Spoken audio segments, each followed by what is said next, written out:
During the blood test, my mind wandered, looking for distractions away from the needles and the impending conversation with Mom about my school day.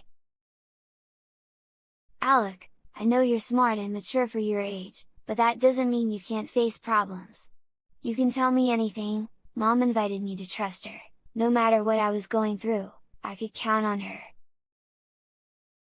But how do you explain to your parents about school problems and bullying, without feeling weak or useless? Besides, there was also the issue of the visions of the man in the gray coat. You know, if I wanted to be treated like an adult, I couldn't run to Mom's skirt. Before I could answer, the call for the MRI was heard. We headed to the room, with the tension of the pending talk and the uncertainty of the medical results. "Relax, Alec, it's just a routine exam," the MRI lab operator tried to reassure me, as Mom helped me take off my clothes and put on the gown. As soon as I was lying on the plate of the MRI chamber, the operator retreated to the control area. The lights dimmed and the drum of the chamber began to rotate. I closed my eyes and then everything fell apart.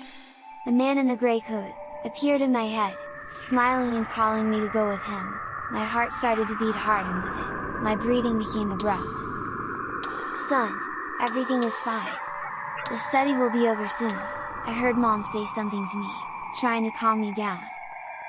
The monotonous noise of the machine continued to rumble in my ears, and each of the sounds took me to the man in the gray coat. He smiled, calling me to follow him. I'll be honest with you, I was about to cry and pee me from fear just remembering it. I'm still terrified of what I experienced in the MRI chamber. "So, you still think it's all in my mind, that it's just a hallucination? What happened to your high IQ?"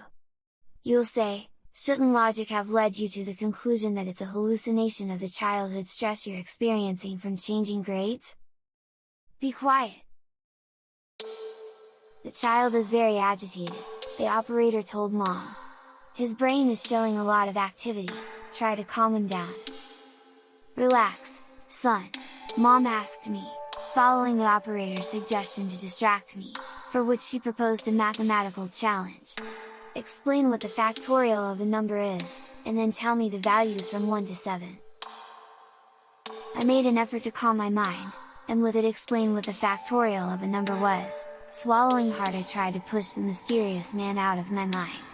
As I went on with the mathematical exercise, he smiled more and more. "Factorial of 1 is 1, of 2 is 2, of 3 is 6, I said to myself, as if it were a mantra, and with it push him away, but he continued laughing and calling me to go with him. "Of 4 is 24, of 5 is 120, of 6 is 720, of 7 is 5040, I finished at the same time as the scan of the resonance chamber. Seeing my state of agitation, Mom came quickly to help me out of the chamber. At that moment, I could only hug her tightly. I tried to open up and tell her about the visions, but that was adding more uncertainty to what she was already dealing with. No, I couldn't give her any more worries. And you know that, right? Mom, realizing my state of confusion and anxiety to leave the place, helped me to get fully dressed. And despite my reluctance to be treated like her little boy, her presence was an unexpected comfort in that sea of fear and uncertainty. When we finished with the test and the study, Mom's expression changed a bit. She relaxed, showing some relief as we headed to talk to Dr. McAllister about the next step. "I'll call you as soon as we have them, in a few days," the doctor told Mom, who was already a little more relaxed about it. And she wasn't the only one. I also experienced a certain relief when my visit to the hospital was over. You ask again, what happened to the man in the gray coat? I would like to tell you that he stayed inside the MRI chamber, along with my fears of coming to the hospital for a medical checkup out of the routine. Surely you have also been putting the pieces together, the clues given in the enigma.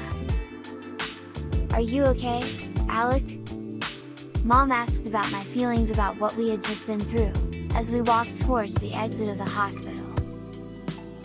I think so, I replied, trying to find some truth in my words, but my scattered and worried thoughts accused otherwise. Alec, it's vital that you learn to handle these situations. I know it's not easy, but you have to try, Mom advised me in a soft but firm tone. I'm fine, Mom, I replied, trying to convey my false calmness. Acting again like that person with a high IQ, and therefore a greater maturity, that I fought so hard for them to see in me. It was just a bad episode caused by the stress of the study. I assure you everything is fine, I told her, with false equanimity.